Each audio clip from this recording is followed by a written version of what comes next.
Yeah. I know when I put that in. Oh, this isn't the meeting one.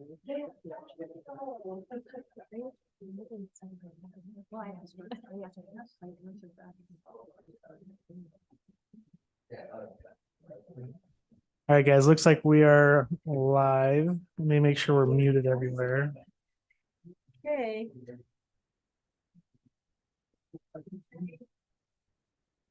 I want that.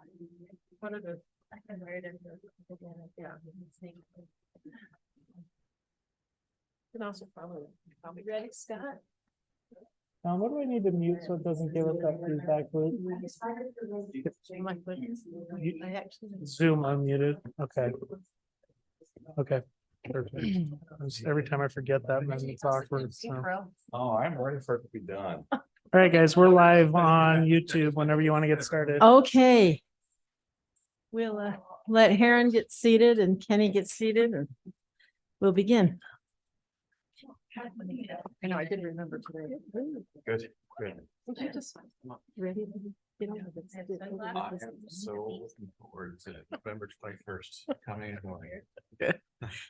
All right, welcome to Planning and Zoning meeting for North Logan City, November 2nd. We're welcome everyone here. Emily and everyone, we're glad to see you. This is what we like to see, And, you know. Is that you want to do the acknowledgement? Is that? That is Emily, yes. No, I forget we're going live here. We're happy to have anybody here that wants to be. Okay, we will have a opening ceremony of prayer by Heron and the pledge by Heather. So we'll do the pledge first. Yeah. Repeat after me. I pledge allegiance to the flag of the United States of America and to the republic for which it stands, one nation under God, indivisible, with liberty and justice for all.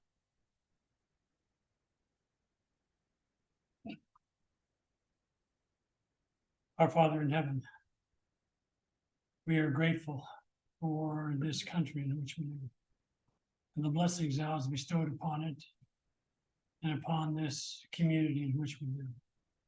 We pray that thy spirit will be with us tonight as we discuss the matters of North Logan City.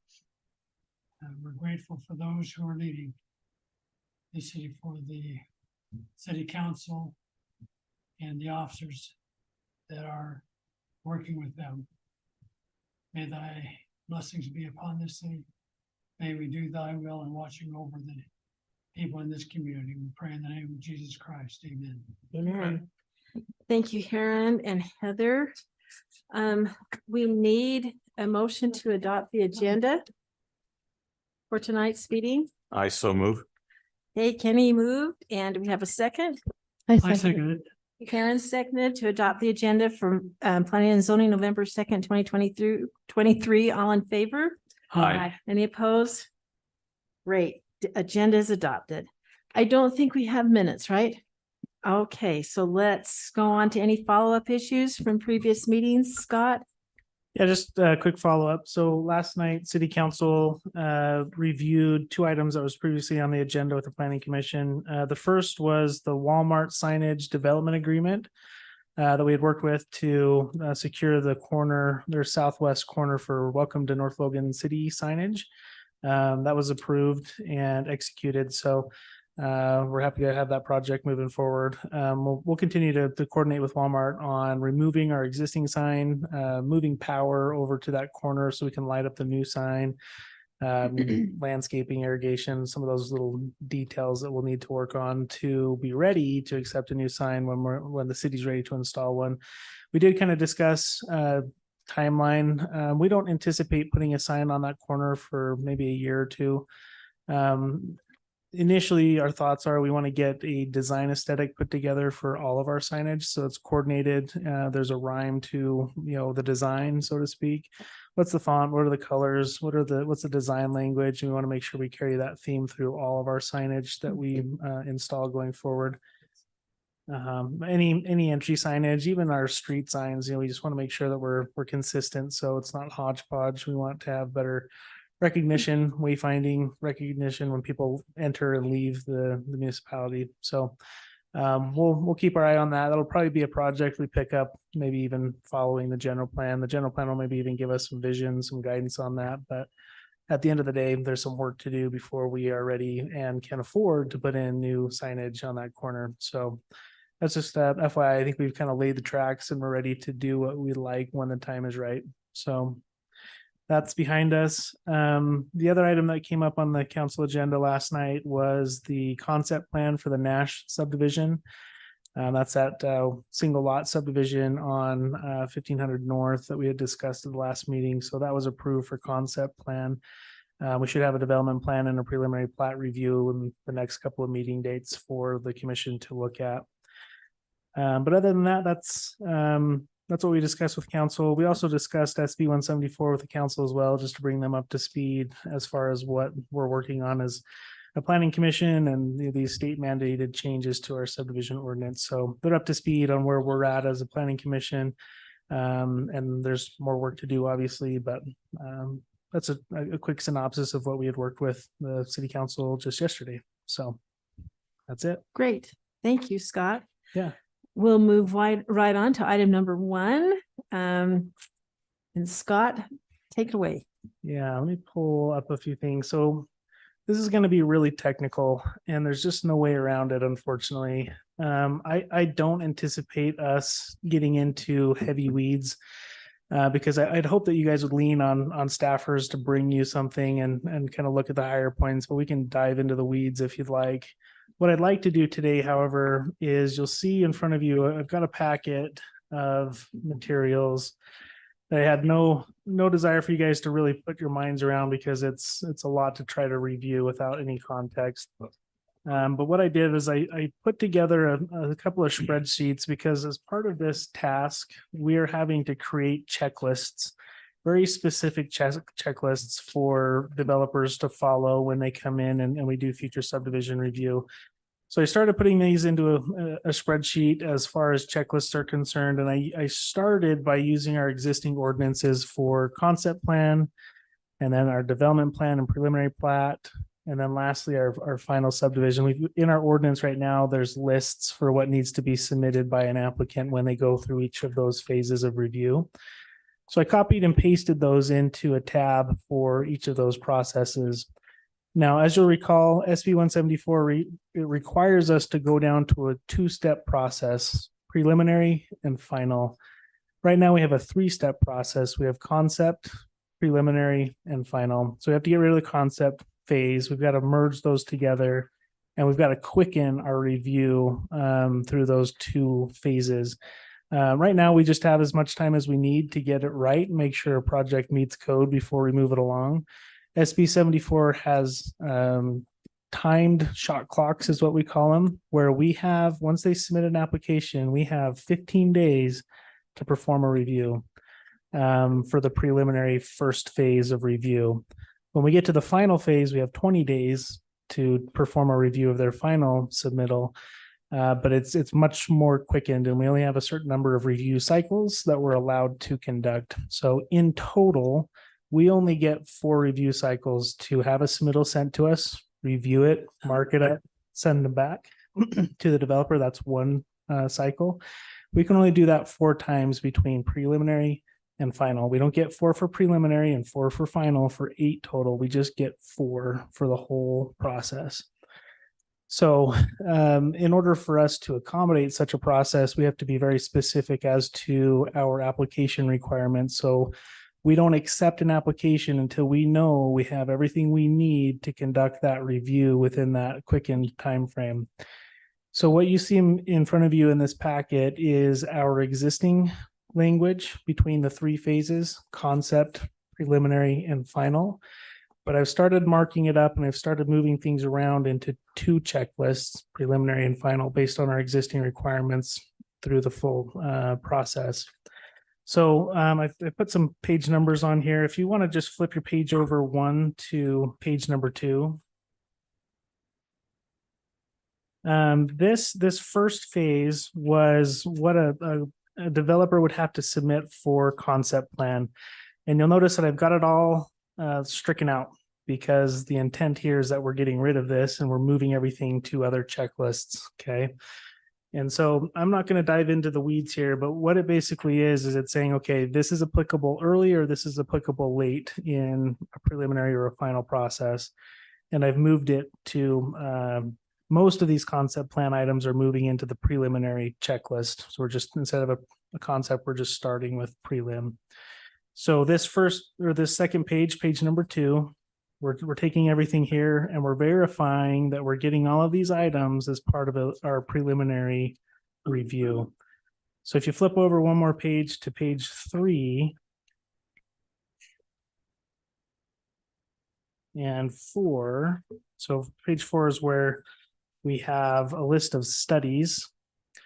Right now, when somebody submits an application, we look at it for concept plan, and then we determine if we want to have any more studies submitted before we review for preliminary and development plan.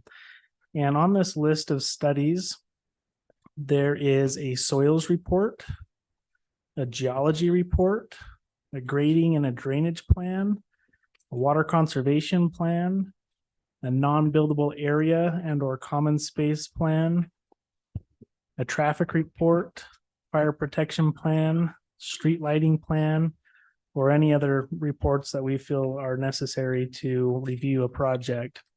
And we also have any ancillary agreements, that's a hard word to pronounce, for review. So if there's like a development agreement as part of a past rezone or some unique agreement that we need to review before the development moves forward, they would have to submit that as well. These are optional. Right now in our code, a developer can say, hey, we don't think that a particular study is necessary, and we would request to have it waived. And oftentimes we waive a certain number of these plans because they're just not necessary. For example, a geology report, sometimes it's not necessary because it's just in a non-geologic hazard area that we're not concerned about, fairly flat. No readily apparent issues with the location from a geologic perspective. So if that's the case, we would say, yeah, we'll go ahead and waive the geology report. Most of the time, a grading and a drainage plan is required, and it's usually integrated into a development plan where we're just looking at the grading and where you're going to put your stormwater. That's usually something we don't waive. Water conservation plan, we never waive. We want to make sure we understand, where their secondary water is coming from, that they do have access to secondary before we would approve a subdivision. So this list right now, it's not that it's mandatory, but it is optional for the planning commission and city staffers to require of a developer if we feel like it's necessary. And we would usually make that requirement as a submittal when they submit their development plan and preliminary plat. So between concept and preliminary, that's when we would say these are the ones that are required. So historically, haven't we made them, they've come to staff usually to have a discussion even prior to the concept plan, right? Correct. And now that's not only not required, but prohibited, is that right? Prohibited unless they request it. So Okay. we cannot require them to have a pre-application meeting.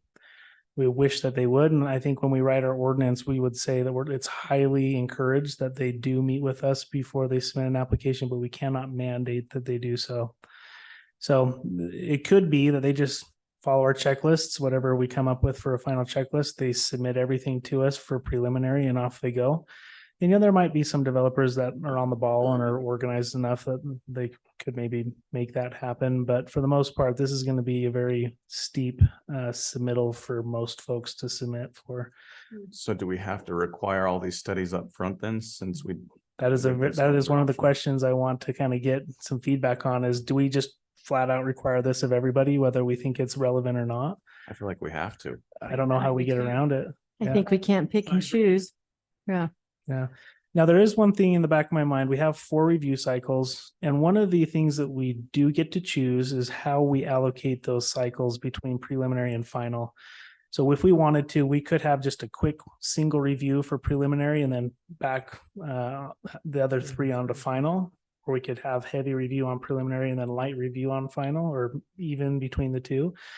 If we wanted to, we could have a quick review for final, and we could then look at these studies and say which is relevant, which is not, and they have to submit it as part of their review. But what's hard is then they're going straight to a final plat before we can really review the impact of these studies on, you know, potential layout of their subdivision.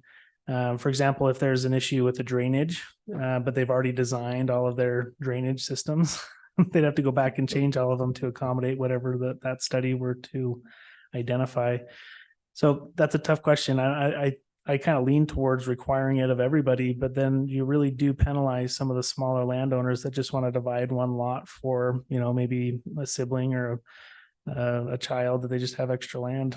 The state is penalizing them. Yeah, we're not. Yeah, because we as a city can't just give everybody the benefit of the doubt, because then we are left holding any errors or issues that arise after the fact. And I don't think it really penalizes a one lot landowner. They just know this is what we have to do. Yeah, it would make it more challenging and expensive upfront. Mhm. Yeah. So that's one question I kind of lean towards. We just have to add it as part of the checklist. Karen had a question. Quick question, Scott. Can we have preliminary meetings with them going through this before we get into the 4-number cycle? Only if they Build ask. them up and so. Yeah, only if they ask us to do so. We can't require them. But we can say it's strongly suggested Yeah, that that's you what you ask say. us. That's what I anticipate we'll put into the ordinance, to say it is in your best interest, and it'll probably save you quite a bit of money Yes, to Yeah. do that. yes. So we design it right from the onset. Yeah, that's the requirement. So Because if we could go down through the 4 cycles and all of a sudden we say we don't like that, kick it out, then what's their option? so if they don't comply, then we can kick it back and say it doesn't comply with ordinance, and then we don't have to approve anything that doesn't meet our requirements. But if they can show that they do meet our requirements, we can only give them red lines 4 times. And we can't give them red lines on something we've reviewed previously. So that's also a clarification. We can only give red lines for something that has been changed, and that requires additional review. So if we ask them to modify only a portion of their project, we can only send back red lines on the portion that was changed in our second review cycle and onwards to the 4th. So they really want us to catch everything with the first review and get everything out on paper, all of our comments, and all of our comments have to be very specific. They have to be tied to a code reference. So a comment that we make has to be tied to a specific reference in code. And we send it back to them with just a laundry list of items that need to be addressed. They need to then turn around and submit responses to all of those. They actually have to submit written responses, which will be nice, that they have to address every single one of those red lines specifically. And if they comply with all of those and it meets code, then that's it. They move through But we only have 15 days on the first on review. the first one, on the first review. Yeah. And then they get it back, and then do they have a time limit? No. Okay. So they can work on it for as long as they want and then get it back to us.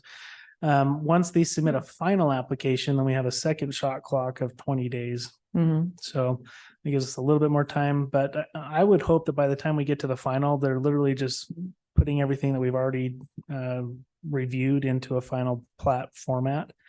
And we're just looking at dedication language and plat notes and signature blocks and making sure that they've got their easements depicted. It's not whether or not it meets the requirements of the subdivision ordinance at that point. So my initial thought is that we would front load our review cycles on the preliminary and give 3 reviews on preliminary and then 1 on final. But it does put a lot of pressure on the city to get everything onto paper with the first review. That's up to staffers to do and to get it out on time, and that's a challenge for sure. It is business days, it's not calendar days, so I guess that's helpful, but even still. That is. That kind of still pushes me towards the thinking that we just need to require these studies up front, so we have as much data as we can possibly have Right. to get everything in the preliminary review that we need. That's what Yeah. I think. And what's challenging is we have to read through all these reports and Yeah, understand right. what is impactful, what is not impactful, you know, Yeah. and take those into consideration. There's a lot. I almost wonder if with all of these reports that we have them also submit a narrative as to how they are addressing the findings in the reports in their submitted design. Mhm. So if there's like a geotechnical report that's required and it says that they have unstable soils and that any development needs to mitigate or have certain backfill requirements or compaction requirements, whatever, you know, the conditions that the report finds, it would be nice to know that not only did they get the report, but they read them and then they gave it to their engineer to design to what those reports call for. And then have them describe to us how they took those reports and integrated it into their design. Because that'll save us some headache trying to poke through and make sense of the findings of the reports and whether or not those findings were implemented into what was designed. Yeah, I think that's an excellent idea, That's a which will good make idea. it a little bit easier for staff. I just don't know how else to exempt them from these requirements if they're not concerning. So unless they come in for a pre-application meeting, but then we're kind of leaving it up to staffers to determine without very much information if we think we should exempt a report or not. So anyways, but I lean towards the same, requiring it to be on the checklist, just because if they're going to play this requirement from a state level, I think we play it safe, because why should we hold any liability for this decision? Correct. So Maybe we ask the state for more funding to support the Our- time more and staff. effort. yeah. Well, and on that line, Yeah, could we ask for that? so with SB 174, the legislature did appropriate some technical assistance funding, which sometimes they appropriate funding with bills to help municipalities comply with what they're asking for. So they did, but they didn't release that funding until just about a week ago. And the due date for this is in February, so they released it 3 months early, which leaves municipalities very little time to utilize that funding. However, we're kind of in a fortunate position because the consultant that we selected for our general plan, they are one of the consultants who have been approved to help municipalities with that funding. So it kind of just unlocked another $14,000 of funding that we can tap into, and they've already indicated that they would help us with this. I'm not going to wait around for them to draft stuff for us, because they are one of 5 consultants that now everyone in the state is trying to utilize for help on this. So as helpful as I think that they would love to be for us, I feel like it's kind of something we're going to want to trudge forward with, and maybe use them just to review our final red lines and give us critiques to make sure we're in compliance and that we're not missing any, critical elements. So we'll see. So what you're seeing in front of you in this packet, I don't expect you guys to read through this in any great detail. That's part of the reason why I didn't provide it to you, because there's not really a need. But understanding, the need for these reports, what I anticipate doing is taking these studies and plunking them down into the preliminary plat checklist. So I'll add that to this first checklist of submittal requirements. And then we'll update those checklists. We do have a meeting set up to discuss internally with our engineer and our public works director these draft lists next week. And we'll go through them with a fine tooth comb and just say, is there anything we're missing here? Is there anything that we will wish we had from just a submittal perspective that will help tell the story, help us review the project? Or do we need to add anything else? And then what I anticipate us doing from that point forward is getting into the subdivision ordinance, and I've started making some red lines, and the more that I make, it just seems as if our subdivision ordinance is going to be unreadable, because it's just going to be nothing but red lines and just stuff being moved from one section to the next. It's going to be a bloodbath. I almost wonder if it'd be better just to draft something anew and incorporate what we're talking about, and take language that we have currently and just draft a whole new ordinance. We'll see. I'm still kind of in the middle of thinking through that. I'm hopeful that in late November, we can maybe have a red line for us to review. Then we'll maybe go through some details in December, and then in January, adopt something in time for the February due date. It's kind of my anticipated time frame.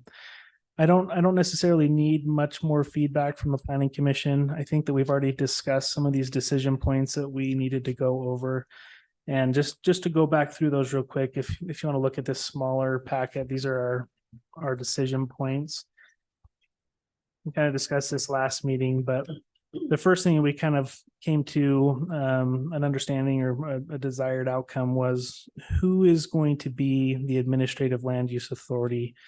This is one thing that we get to choose out of all of this. And we decided we should probably keep it with the planning commission just to have some transparency. And so the public can come and hear about a project, be aware of it if they wanted to become aware of it, just understand how we review these things and keep it public facing.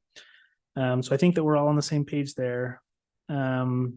I think we're on the same page as far as what is a complete application. I think we're just going to throw the laundry list at it, and everything that we can think of is going to have to be submitted. As far as our review cycles are concerned, there's maybe a little bit more discussion we should have on how we want to allocate those review cycles, whether we front load them on the preliminary or back load them on the final, or if we split them evenly between the two. I'm kind of under the impression that we should do 3 reviews on preliminary and then 1 on final, or 2 and 2, one of the two. I don't think that we should do a quick review on preliminary and go straight to final. That's my initial thoughts. Do you guys have any other thoughts on that decision point? I think it's good to hear what you think, Scott, because you do this a lot more than we do, Yeah. you know. And if that's what you suggest, sounds good to me. It'll be a trial and error. I think the first application we try to review through this process will be a learning curve, and we might make some quick changes based on how it goes. One other thing that we're going to be doing to help just clarify all of this is we're going to put all of these checklists in a digital submittal format. Right now we're doing everything on paper, and it's high time that we move to a digital submittal and review process. And I think this is a good kick to get us over that hurdle. It's painful, it's arduous, it's tedious to transition your processes digital, but I think that we're just going to go ahead and do that. And that will help us to just track all the red lines, track all of the comments that go back and forth. So we know that if they didn't address a comment, we're not moving on to that second phase of review, because we're not obligated to. If they don't comply with a previous red line, we're still in that phase of review until they do comply with it. And I think digitally tracking all of those back and forth will just make sure that things don't slip through the cracks and that we don't, omit something. So my initial thought is that we do 3 on the preliminary and then 1 on the final, because the final really is just, did you get your legal language correct on the plat? Did you get all the signature blocks on the plat? Are you depicting all the easements you're supposed to be depicting? And those types of things I think are a little bit more simple. So that's one decision point that we get to make. The other decision point was whether or not we wanted to hold public comment or a public hearing. And I believe that we had, as a planning commission, arrived at still wishing to have public comment, even though this is purely administrative review. And we'll have to be very clear with the public that your comments can't necessarily be an opinion of what you love, don't love. It's whether or not this project meets code. And if it doesn't, please help us understand where we may have missed Right. in our review. And in discussing that with city council last night, they were on that same thought process that we need to be very specific. Our planning commission needs to be very well trained, that we don't let any public clamor cloud our decision making and what we're tasked to do with these reviews. But in doing it through this process, the public is aware, they're at least able to come and discuss or just have general questions that we can answer for them in a public setting. And they don't feel like we're sweeping stuff under the rug and just approving stuff willy-nilly, which obviously is not the case. But when they never see it, they don't get an opportunity to see how the process is conducted. So if we did have public comment, then what is read before the public comment starts? That would change, right? We would probably update Fix that the wording. card. Yeah, and just let them know this is the state requires us to pass these things through very quickly in a very prescribed process that we don't have the ability to change. We are here holding a public hearing because we want to make sure the public is aware. If you just have general questions, we're happy to answer them for you, or at least if you want to bring something up that we may have missed in our review, by all means, please do. And I think that that's where we educate the public before a public hearing.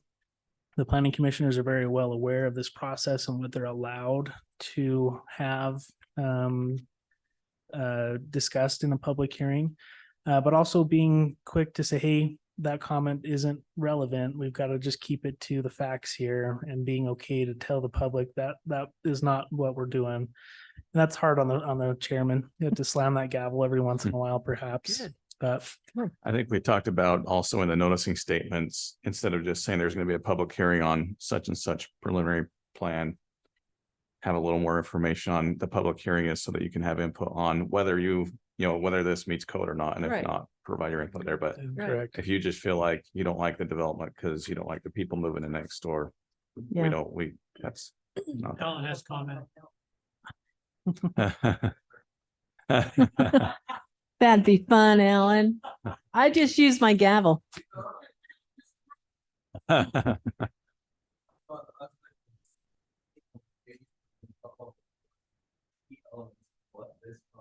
Yeah.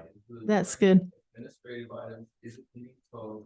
And so last night is a good example that the chair has the prerogative to allow people to get up and talk. And so last night, the mayor allowed, full attendance to get up and provide input, provide valuable input. In that comment though, from what I remember, a few things would not apply administratively. They had questions regarding trees, they had questions regarding the height of homes. The Those use, things are administrative items. However, out of the three comments, one valid, they brought up a question, they said, stormwater. It's an administrative question, they said, how is stormwater going to be handled? They brought up key elements, so there was something that would be taken from that public period and probably apply as some public inside of the review. And so, but it needs to be very specific. That's really tough to sit there and not be able to ask a lot of other questions. I guess I can still ask the question, but it's more of what administrative comments are needing help in making sure it meets the code. They were also concerned that the apartments were going to be built there, and we were able to reassure them that there wouldn't be apartments. So even though it wasn't necessarily administrative, being able to alleviate some concerns. just about- basic questions. About the same apartment complexes. Well, where are they going to be inside? 'Cause And- I hope you guys aren't calling that.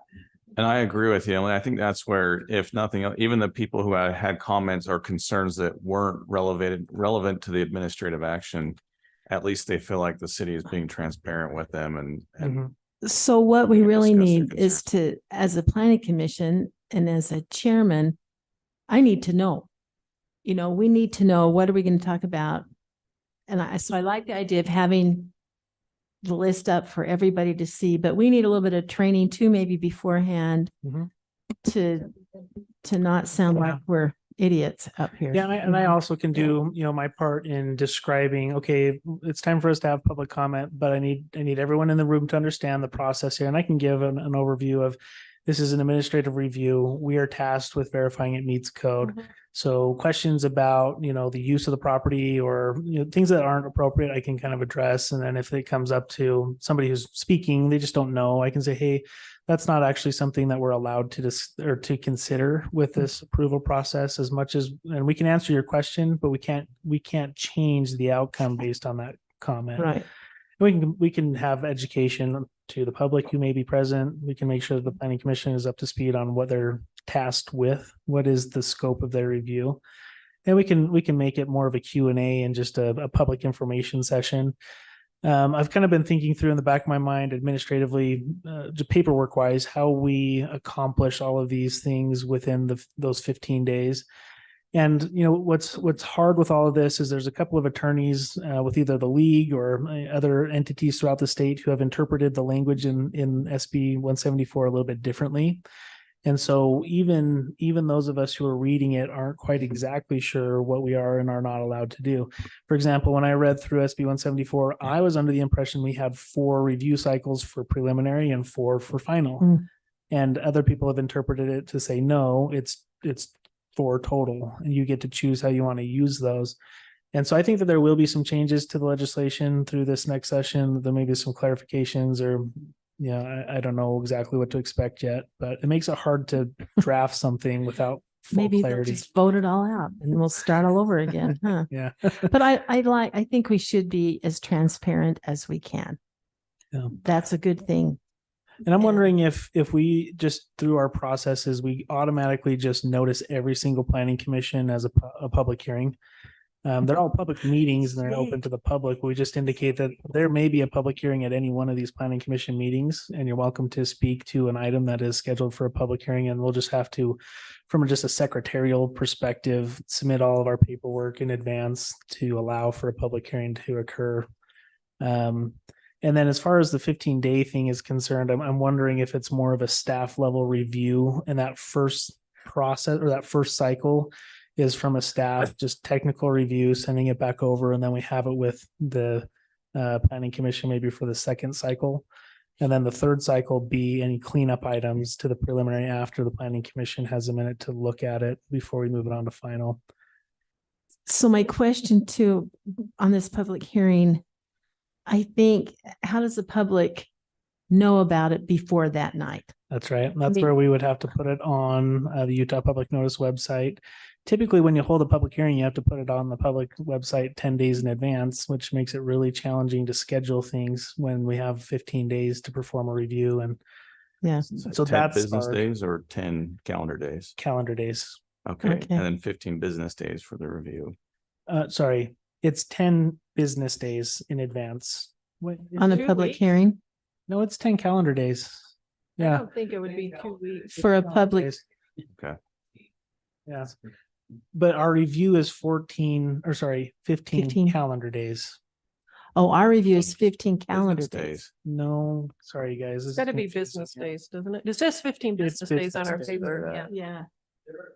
Yeah, sorry. So there are certain items, that we typically put out on, things like CPR taxation, certain things like RDA, that require a 14-day.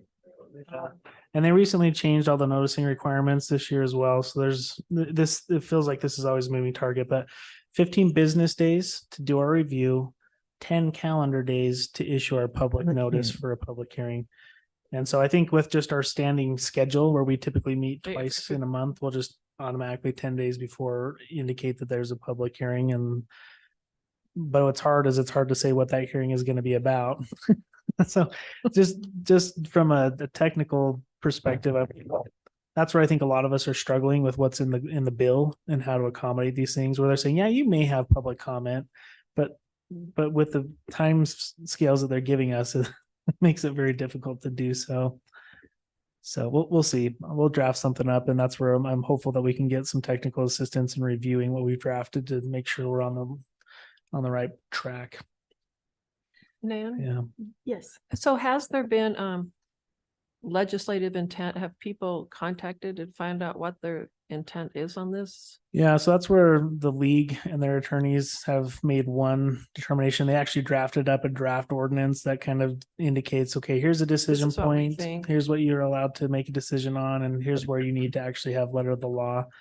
And that's where it maybe differs from other folks that have done trainings or webinars that have indicated that they think that it's one way, and then this league attorney has indicated another way.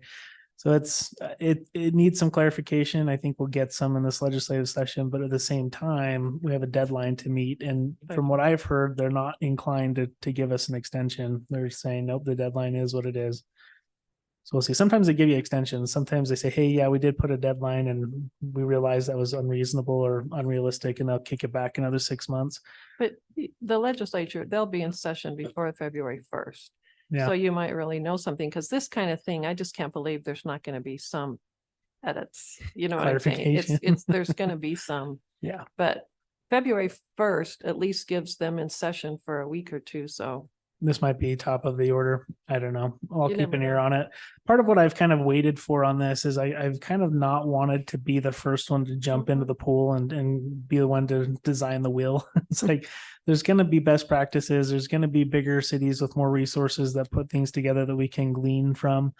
And so I didn't want to just jump in and waste my time treading water for nothing if there's, better resources to go off of. So, but now I kind of feel like, we're just going to have to take our best shot at it and say, hey, this is our best effort to be in compliance. And if they find something wrong with our ordinance, then Fix so it. be it. We'll fix it. Yeah. But yeah, that's where we're at. So as far as what I need from the planning commission is just these discussion points, do we want to allow public hearing? Do we want to have public comment? And I think I've got that feedback from both the planning commission and city council. So it's really just putting pen to paper now and getting a draft put together. And that's what I'll focus on. And I'll try to get something over to you guys in late November, our next meeting in a couple of weeks. We'll see how far I get. That's my hope. And then we'll see how things go in December. So that's in a nutshell what I wanted to discuss. Do you guys have any questions or any other clarifications that you'd like to go over on this? Can we make this a 12 or 10-day turnaround for you to get your information back to us?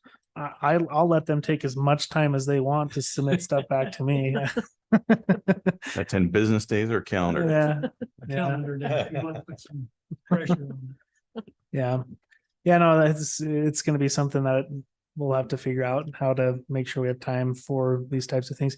It may even get to the point, depending on how busy we are, and where we might have to have a fee where we hire an outside review party to review from a consultant standpoint, and they pay for that fee because if they want us to stick on time and we don't have the resources, then maybe we go ahead and do that. They can have a third party review using our checklist. I don't know. We'll see if we get to that point of necessity. But anyways, that's Great. SB 174. That's what we're working on. I will say Okay. it is frustrating that clearly the state legislators have not thought through the details of The this technical either, so- details of it. No. Yeah. Yeah. Especially for a community that doesn't have any staff, they just have a volunteer planning commission that are reviewing it as a volunteer. They part-time gig. I don't know how those guys are gonna turn around a technical review like we're being asked to do. That stuff. Alan, you have your hand raised. Some of them today, in the city manager's training, and, apparently the entitled lots across the state are now at 190,000. There are 190,000 lots across the state that are not built on. There is not a deficit of homes or lots to be had or built on. And when the city manager brought that up to the state legislature, they just said, well, you gotta do more. Yeah, that's their famous response. Wow. Maybe they'll bump up the tax rate on a vacant lot if you own a lot and you're not doing anything with it, hot potato. Yeah. Oh, okay. And then Well, when we oh, comment. Karen, Hey, Karen has a question. I really would like us to call Mike Peterson and Chris Wilson yeah. and talk to them about this. Otherwise, they go blind. They don't know what we're seeing and what we're feeling. And I know Mike Peterson and I've talked to both he and Chris about problems which we're seeing, and they're open-minded to visit with us. But if they don't have anybody calling them and letting them know, they're just going to go on blind. And I think we need to take off their glasses so that they can see what's happening to us as a Yeah. small community. I know there's been a lot of pushback. The league. Has there been, I don't know if there's been a formal discussion following the session. I'm sure there have been where people are, not happy about what is being asked of them. I have not called them personally, but I know that people are making some noise about this.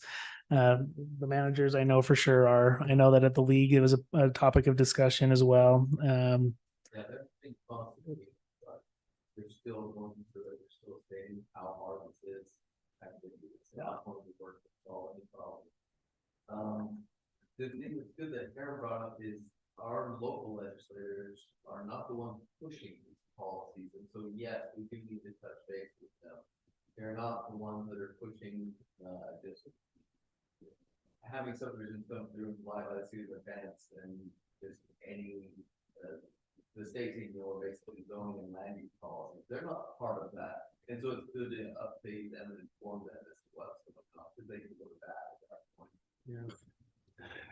Can I ask one quick question, Alan? How many lots did you say were buildable but haven't been? 190,000. There's 500 plus. 500 here? Those are entitlements. That's not just lots, right? Those are building units, residential units between No, multifamily and single They're family. multi-family, single-family, entitled, lots. Yeah, development rights. Development rights. You thought about that. Okay. That's ammunition. So, basically, in summary, we're trying to help the applicants by stressing our staff. Is that like the summary? Yes. You got it, Heather. That Okay. things slide, and the hope is that things slide through, so it could just move. An early heart attack. Right. No, I don't mean from you guys, the hope. I'm just saying the legislature. Ask what's on the legislators, their response today was get as many very inexpensive starter homes Yeah, flying through the process as fast as possible. Little oversight. Yeah. That's their. Yeah, so that the summary is correct. that I And their just- direction is. Since- What could go Yeah. wrong?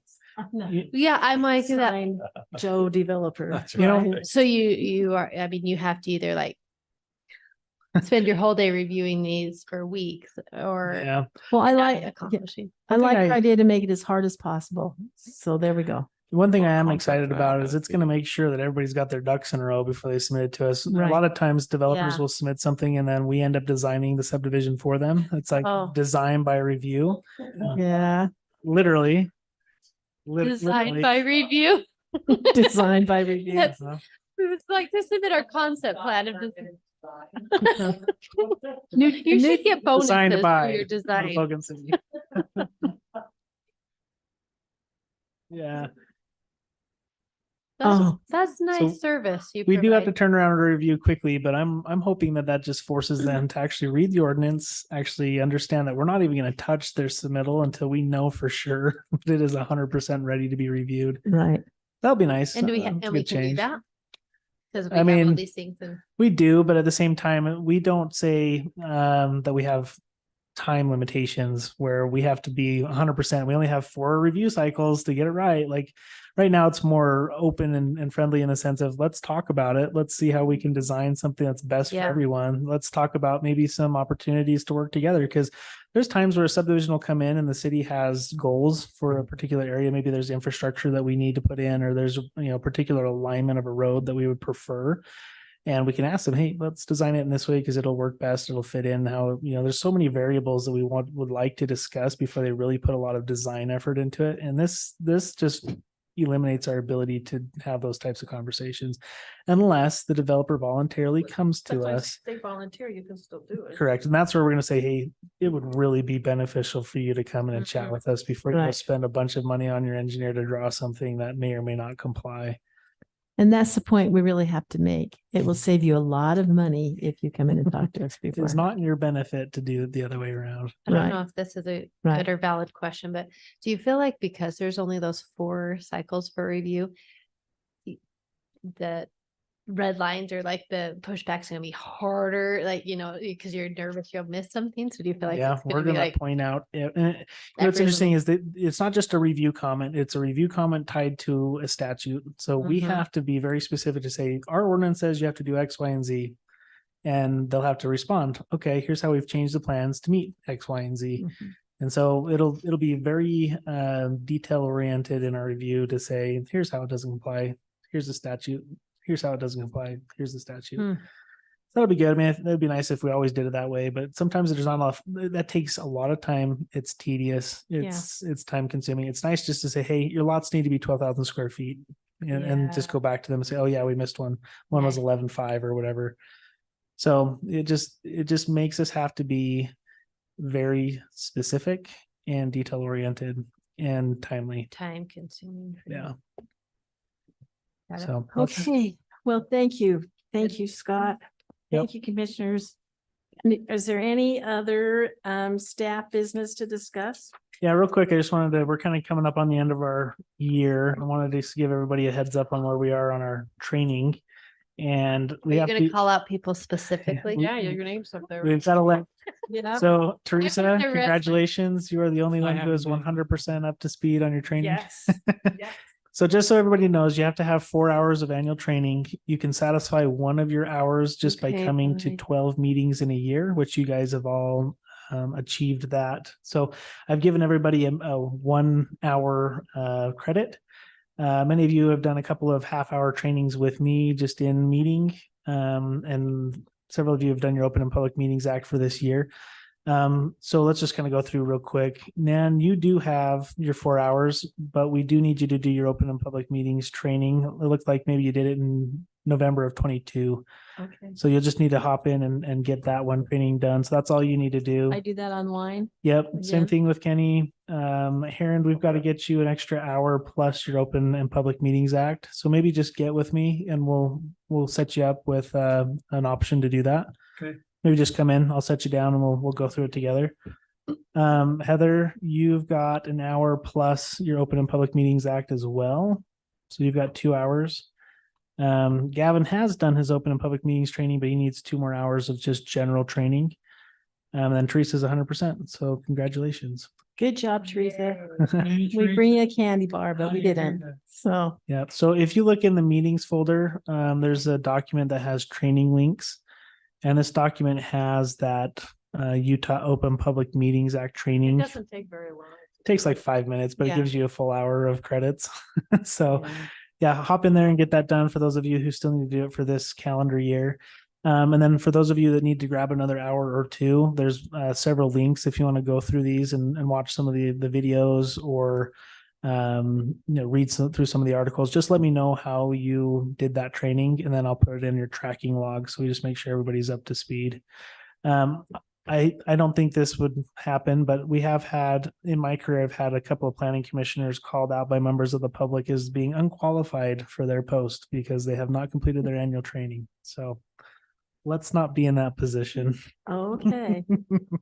Even if we've completed training, can they still call us? Yeah, Those this 2 is- hours are gonna put me over the top with skills. Thank you. Thank you. I'm gonna feel really competent. So that's all. I just wanted to make sure you're paying attention to that. It's easy to let this slip all through it the takes. cracks. So, Okay, well, we know what you're gonna do, Heather, for a while, huh? We know what you might not like, you don't have anything else to do. I So, was just counting how many hours I'm at work a week. okay. What am I gonna do? All right, planning commissioner business, anything we need to discuss? Shoot. Nope. Okay. Next meeting is the 16th of November, correct? Yep. Yeah. And then we'll have just one in December. We'll talk about meeting dates in 2024, either next meeting or that meeting in December. We've got a calendar put together so you can start marking those in your annual calendar going forward. Okay, Okay. all right. Oh yeah. No, we had an invite go out today for the Christmas party, December 6th. I don't You look. can't my go if phone. you're not up to date, Heather, sorry. I I know. So December 6th, Wednesday, December 6th from 6 until 8 p.m. Can I quit before this? What? I feel, I get overstimulated. Okay, December, From what I can I tell, would invite a lovely conversation. it is on a night of an Aggie game. Is it a home game? Could we change that? Is there still time? We would have. A home game. no, It's only one game. okay. It's a lot of Hey, competition. Can I Yes. quit before I'm fired? Can I? Quit before- Not allowed, sorry, Aaron. Sorry, No one may quit. no quitting, no quitting. Nobody. Yes, is- Scott said we Aaron- can't quit. I tried a few times. Not allowed. Okay, It's easy, then you don't come here. I Just try and quit. Scott says no. okay, let's have a motion to adjourn. I so move. And the second? I'll second that. Okay, Heron motioned and Heather seconded to adjourn our meeting. All in favor?